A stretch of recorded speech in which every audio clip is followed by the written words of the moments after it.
इतिहास और सत्ता दोनों ही हमेशा एक दूसरे के पूरक रहे हैं। जिसके पास सत्ता होती है वो इतिहास बनाता भी है और उसे अपने हिसाब से बदलता भी है। ऐसा ही कुछ हुआ है हमारे भारत के इतिहास के साथ। जो जो लोग सत्ता में आए उन्होंने अपने हिसाब से भारत के इतिहास को बदला भी और हमारी धरोहरों और मूल्यों को नष्ट करने की भी कोशिश की। लेकिन सबसे ज्यादा अगर किसी ने हमारे इतिहास को नुकसान पहुंचाया तो वो थे मुगल। मुगल शासकों ने हमारे इतिहास को तोड़ा मरोड़ा और ऐसी गलत कहानियां सुनाई जिससे हमारी संस्कृति और हमारे मूल्यों को नीचा दिखाया जा सके। ऐसा ही एक काव्य लिखा गया जिसका नाम था पद्मावत। इसे लिखा सूफी कवि पीर मलिक जायसी ने। इसी काव्य पर पद्मावत मूवी भी बनी है। वीरता, शौर्य और राष्ट्रभक्ति से जुड़े हमारे इतिहास को प्रेम कहानी में बदला गया और राजपूती संस्कृति को ताक पे रखा गया। रानी पद्मावती की असली कहानी की अगर बात करें तो इतिहास में अलाउद्दीन खिलजी और रानी पद्मावती का कोई कनेक्शन मिलता ही नहीं है। मूवी में जो स्टोरी बताई गई है वो जायसी के काव्य पद्मावत से ली गई है, जो कि एक फिक्शनल स्टोरी है। दूसरी ओर अलाउद्दीन खिलजी ने मेवाड़ पर हमला 1303 में किया था, जबकि जायसी का ये काव्य 1504 में लिखा गया है, मतलब पूरे 200 साल बाद। तो अब आप सोच सकते हैं कि सुनी सुनाई बातों में कितनी रियलिटी होती है और लोगों को हर कहानी में लव एंगल डालना कितना पसंद है। इसी वजह से ये स्टोरी एक तरह से एक इमेजिनेशन है जिसे रियल बनाया गया, जिसे आप इस एग्जाम्पल से समझ सकते हैं। इस काव्य के अनुसार रानी पद्मावती का एक तोता हुआ करता था जिसका नाम था हीरामणि। वो एक बोलने वाला तोता था। यही तोता किसी तरह राजा रतन सिंह के पास पहुंचता है और राजा और उनकी दूसरी रानी के सामने रानी पद्मावती की सुंदरता और बुद्धिमानी का गुणगान करता है। और इसी के बाद ही राजा सियोल पहुंचते हैं रानी पद्मावती के स्वयंवर में और वहां मलखान सिंह को हराकर रानी पद्मावती से विवाह करते हैं। लेकिन रियलिटी में ऐसे तोते एग्जिस्ट कर ही नहीं सकते। तोते बोलते तो है लेकिन वो कुछ ही वर्ड्स को बार बार रिपीट करते हैं। किसी की स्टोरी सुनाना या किसी की तारीफ करना ये पॉसिबल नहीं है। अगर खिलजी की बात करें तो खिलजी एक बहुत ही महत्वाकांक्षी व्यक्ति था जो खुद को दूसरा सिकंदर समझता था। उसे सिर्फ सत्ता और ताकत चाहिए थी और चित्तौड़ की लोकेशन उस वक्त राजनीतिक और सामरिक दृष्टि से बहुत ही इम्पोर्टेंट थी।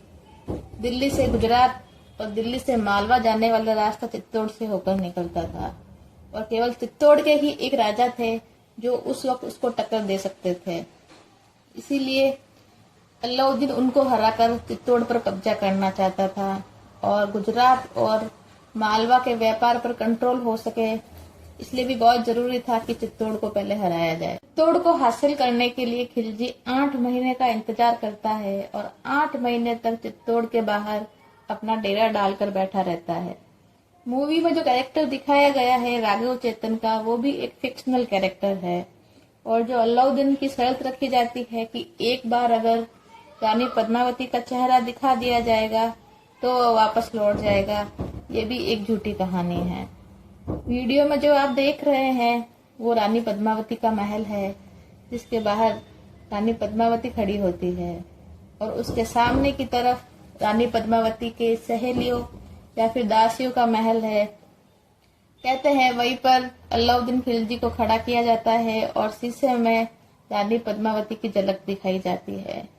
लेकिन ये कहानी पूरी तरह से झूठ है, क्योंकि उस वक्त तक तो आईने का आविष्कार हुआ ही नहीं था और जब आविष्कार ही नहीं हुआ तो वह मिरर कहाँ से आएगा। इस घटना का उल्लेख आपको पद्मावत काव्य के अलावा कहीं नहीं मिलेगा कि गोरा और बादल रानी पद्मावती के साथ जाकर राजा को छुड़वा के लाते हैं। और क्योंकि राजपूतानियां तो हमेशा से ही पर्दे में रहती थी और वो किसी भी व्यक्ति से ना तो मिलती थी ना ही किसी को अपना चेहरा दिखाती थी, तो किसी दुश्मन के कबीले में जाने का तो सवाल ही नहीं उठता था। अगर पद्मावत काव्य की ही बात करें तो उसके अनुसार तो रानी पद्मावती खिलजी को अपना चेहरा बता देती है, तो उसके अनुसार तो उसकी शर्त पूरी हो जाती है और खिलजी को वापस दिल्ली लौट जाना चाहिए था और ये युद्ध होता ही नहीं। 8 महीने के इंतजार के बाद भी जब खिलजी वापस नहीं लौटता है और किले में अनाज और पीने के पानी की कमी होने लगती है, तब राजा ये निश्चय करते हैं कि वो अलाउद्दीन के सामने हार नहीं मानेंगे और उसके सामने युद्ध करते हैं। तो ये निश्चय किया जाता है कि मेवाड़ के सारे पुरुष केसरिया करेंगे। केसरिया का अर्थ होता है कि जब पहले से पता होता है कि आगे की सेना बहुत ही मजबूत है और वो उससे नहीं जीत पाएंगे, तो वो पूरी तैयारी के साथ बाहर निकलते हैं केसरिया कलर की ड्रेस पहन के, और वो अपना अंतिम युद्ध करते हैं पूरी जी जान लगाकर। और केसरिया करने से पूर्व ही वहाँ की महिलाएं अपनी इज्जत और आत्मसम्मान की रक्षा करने के लिए जोहर करती है। जोहर का अर्थ होता है स्वयं को अग्नि को समर्पित कर देना। इस तरह अलाउद्दीन खिलजी के समय एक साका होता है जिसमें राजा रतन सिंह केसरिया करते हैं और रानी पद्मावती 16,000 महिलाओं के साथ जोहर करती है। इस युद्ध में खिलजी का बहुत नुकसान होता है, क्योंकि पहले तो वो 8 महीने बाद इंतजार करता है और जब युद्ध होता है तो भारी मात्रा में उसकी भी सेना मरती है।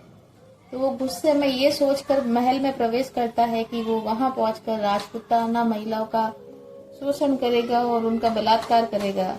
लेकिन इससे पहले कि वो महल में पहुंचे वो भी जोहर कर चुकी होती है।